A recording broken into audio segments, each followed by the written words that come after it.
अस्सलाम वालेकुम। आज जो है वो हमने प्लांक्स क्वांटम थ्योरी को डिस्कस करना है। अब क्वांटम थ्योरी जो है जिसने पेश की थी वो हमारे पास उस साइंटिस्ट का नाम था मैक्स प्लांक। अब मैक्स प्लांक बेसिकली जो है वो स्टडी कर रहा था emission of electromagnetic radiations from a hard body. अब इलेक्ट्रोमैग्नेटिक रेडिएशंस हमारे पास क्या हैं? इलेक्ट्रोमैग्नेटिक रेडिएशंस जो हैं are those radiation which do not require any carrier or medium for their propagations and they travel with the speed of light is known as the electromagnetic radiation। कि आपके पास जो है for example अगर आप देखें कि आपके पास इलेक्ट्रोमैग्नेटिक रेडिएशंस कौन सी होती हैं, तो आपके पास जैसा कि माइक्रोवेव्स हैं, आपके पास एक्सरेज हैं, ठीक है, आपके पास गैमा रेज हैं, आपके पास जो है अल्ट्रा वायलेट हैं। तो ये सारी आपके पास क्या हैं पड़ी? इलेक्ट्रोमैग्नेटिक रेडिएशंस हैं पड़ी।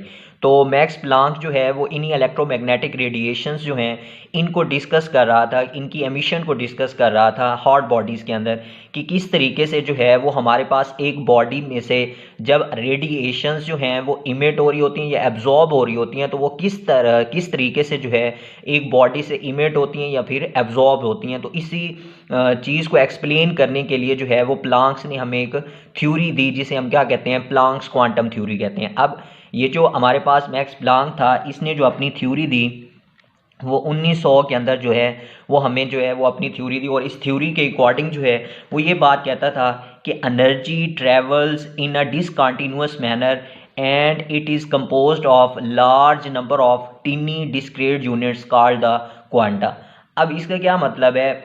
इसका मतलब ये है कि वो ये कहता है कि हमारे पास जो एक बॉडी है पड़ी, वो जब भी एनर्जी जो है वो आपके पास इमिट या फिर आपके पास एब्जॉर्ब करेगा तो वो डिसकंटिन्यूअस मैनर के अंदर करेगा। अब इसका क्या मतलब है? आप देखें कि आपके पास जब इसने थ्योरी पेश की तो इसकी थ्योरी पेश करने के टाइम जो है वो एक क्लासिकल एनर्जी जो है वो हमारे पास एक थ्योरी थी, और वो ये थ्योरी ये कहती थी कि हमारे पास कोई भी बॉडी जो है जब वो एनर्जी इमिट या फिर एब्जॉर्ब करती है तो वो कंटिन्यूअस मैनर के अंदर करती है, कि एक लगातार जो है वो हालत के अंदर करती है। जैसा कि आप देखें कि आपके पास जो है वो इस तरीके से जो है वो एनर्जी अपनी क्या कर रही है? कंटिन्यूअस फॉर्म में आ रही है।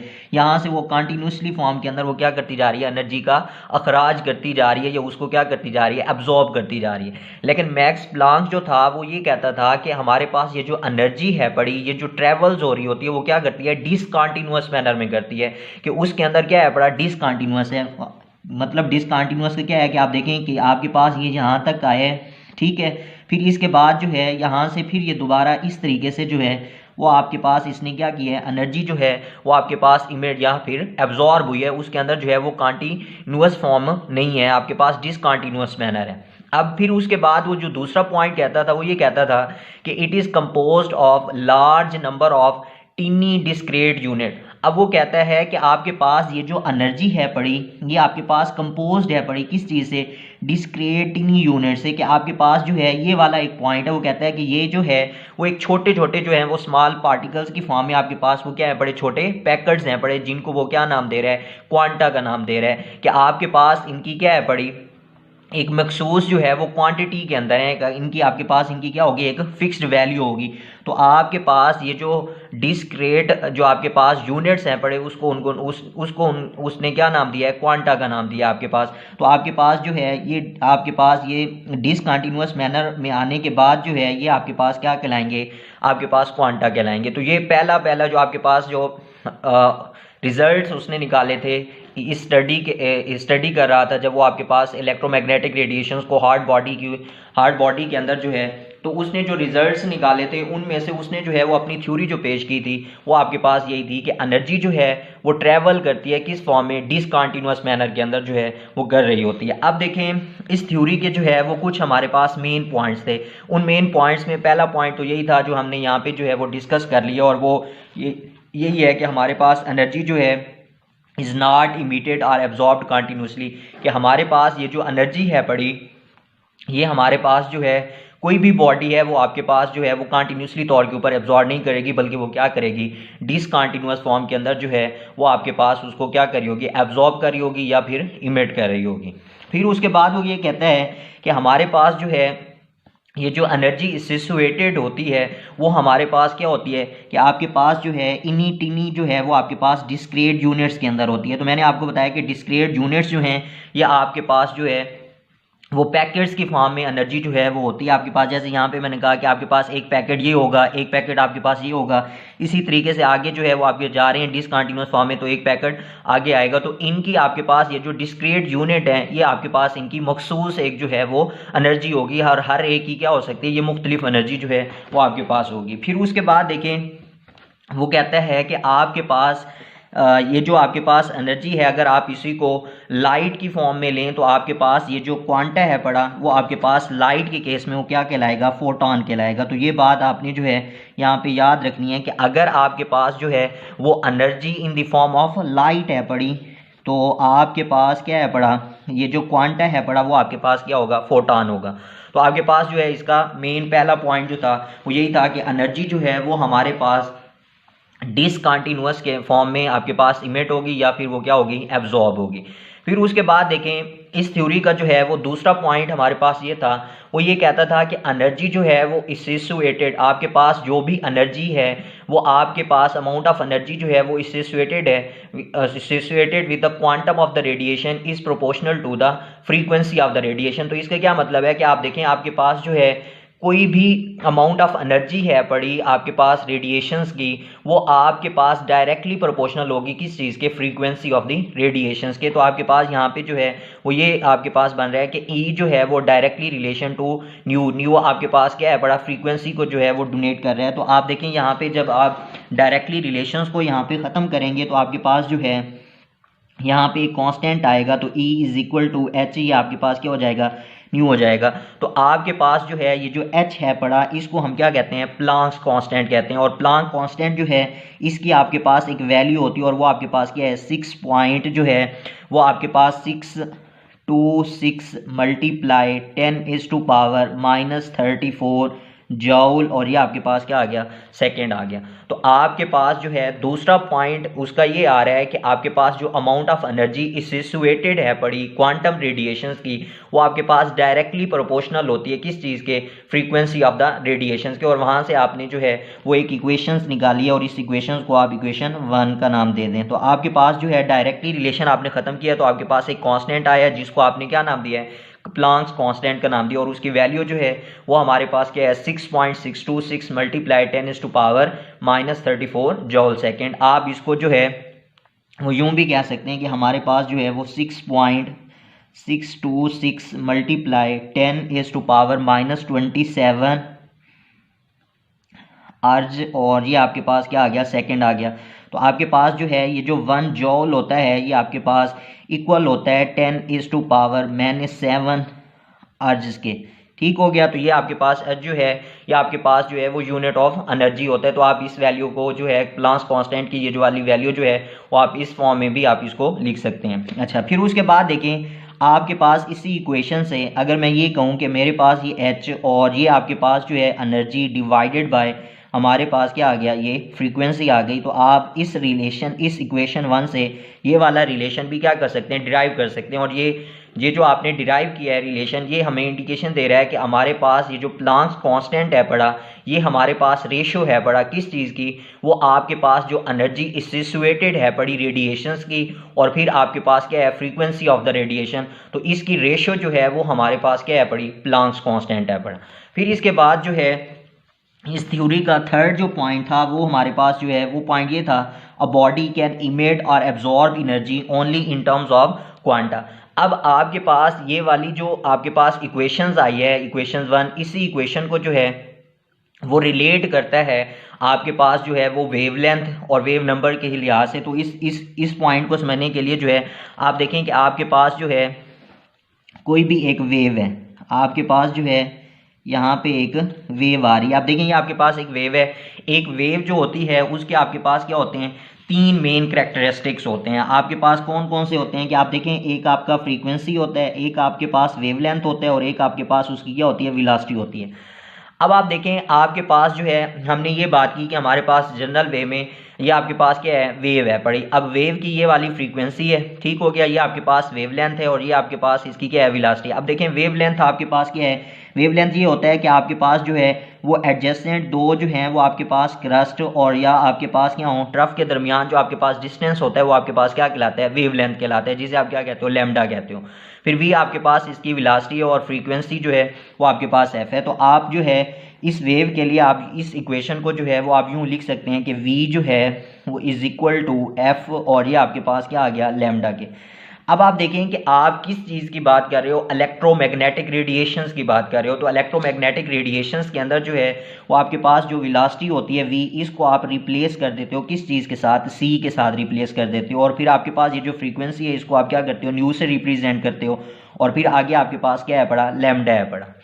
अब देखें आप इसी इक्वेशन से जो है अगर आप इसकी फ्रीक्वेंसी निकालें, ये जो न्यू है इज इक्वल टू ये आपके पास c डिवाइडेड बाय आपके पास क्या आ जाएगा, लैम्डा क्या आ जाएगा। अब आपने यहाँ से जो है वो एक इक्वेशन निकाली और वो आपके पास क्या है, frequency is equal to c आपके पास क्या है, स्पीड ऑफ लाइट है और डिवाइड आपके पास क्या है, लैम्डा। लैम्डा आपके पास क्या है, आपके पास जो है वो आपके पास डिस्टेंस है between the two adjacent crust या फिर आपके पास क्या है पड़ा, ट्रफ के दरमियान। तो ये चीज़ आपके पास क्या कहलाता है, लैम्डा कहलाता है। तो आपने यहाँ से जो है वो एक इक्वेशन निकाली। अब आप इस इक्वेशन के अंदर देखें, ये इक्वेशन ये बता रही है कि अगर आपके पास जो है वेव लेंथ ज़्यादा हो रही होगी, अगर आपके पास क्या हो रही है, वेव लेंथ ज़्यादा हो रही है तो आपके पास फ्रीक्वेंसी जो है वो आपके पास क्या होगी, कम होगी। अगर आपके पास वेव लेंथ जो है वो कम हो रही है तो फिर आपके पास जो ये वाली फ्रीक्वेंसी है ये आपके पास क्या होगी, ज़्यादा होगी। तो इसका ये मतलब हुआ कि फ्रीक्वेंसी इस इक्वेशन के लिहाज से देखें तो आपके पास ये जो फ्रीक्वेंसी है ये आपके पास इन्वर्स रिलेशन है किस चीज़ के, आपके पास लैम्डा के। अगर आपका लैम्डा इंक्रीज करेगा, वेवलेंथ बढ़ेगी, तो आपके पास ये जो फ्रीक्वेंसी है पड़ी ये आपके पास क्या होगी, डिक्रीज होगी। अगर आपके पास ये वेवलेंथ जो है वो आपके पास कम होगी तो फिर इसका ये मतलब है कि आपके पास ये जो फ्रीक्वेंसी है ये आपके पास क्या करेगी, इंक्रीज करेगी। फिर उसके बाद देखिए यहाँ पे जब आपके पास क्वेश्चन ये आ रहा है कि वेव लेंथ जो है ये जब आपके पास इंक्रीज कर रही है तो हमारे पास जो है ये फ्रीक्वेंसी आपके पास डिक्रीज हो रही है, तो सी के ऊपर क्या इफेक्ट पड़ेगा। तो आपने यहाँ पे एक बात याद रखनी है कि सी जो है ये हमारे पास कांस्टेंट है बड़ा, तो ये इसकी वैल्यू जो है वो आपके पास चेंज नहीं होगी। अगर वेवलेंथ बढ़ रही है तो फ्रीक्वेंसी आपके पास कम होगी, सी फिर भी क्या रहेगा, कांस्टेंट रहेगा। अगर वेवलेंथ कम हो रहा है और आपके पास फ्रीक्वेंसी बढ़ रही है तो फिर भी सी के ऊपर कोई भी इफेक्ट नहीं पड़ेगा, यहाँ पे ये आपके पास क्या है बड़ा, कांस्टेंट है बड़ा। फिर उसके बाद देखें कि आपने जो है ये वाली जो वैल्यू आपने निकाली है फ्रीक्वेंसी की, अगर आप इसको इस इक्वेशन 1 के अंदर क्या कर दें, पुट कर दें, तो आप देखें ये इक्वेशन आपके पास क्या थी, E is equal to H और ये आपके पास क्या है, न्यू। तो आपने ये E और इस न्यू की वैल्यू आपने ये वाली फाइंड आउट की है, तो आप इस इक्वेशंस के अंदर जो है वो पुट कर दें तो आपके पास E is equal to H और ये आपके पास न्यू जो था वो आपके पास क्या है, C डिवाइडेड बाय आपके पास क्या आ गया, लैम्डा के आ गया। अब आप देखें आपके पास जो है यहाँ पे एक और रिलेशन जो है वो आपने ड्राइव किया और इस रिलेशन के अंदर अगर आप देखें तो आपके पास ये जो E है पड़ा, एनर्जी ऑफ आपके पास जो क्वांटम रेडिएशंस है पड़ी, ये आपके पास इन्वर्सली रिलेशन है किस चीज़ के, आपके लैम्डा के। अब देखें H आपका क्या है पड़ा, प्लांक कांस्टेंट है, C मैंने आपको बता दिया कि ये भी आपके पास क्या है पड़ा, कांस्टेंट है। आपके पास इसकी स्पीड जो है C जो है स्पीड है, ये आपके पास वेलोसिटी जो है ये भी आपके पास क्या है, कांस्टेंट है।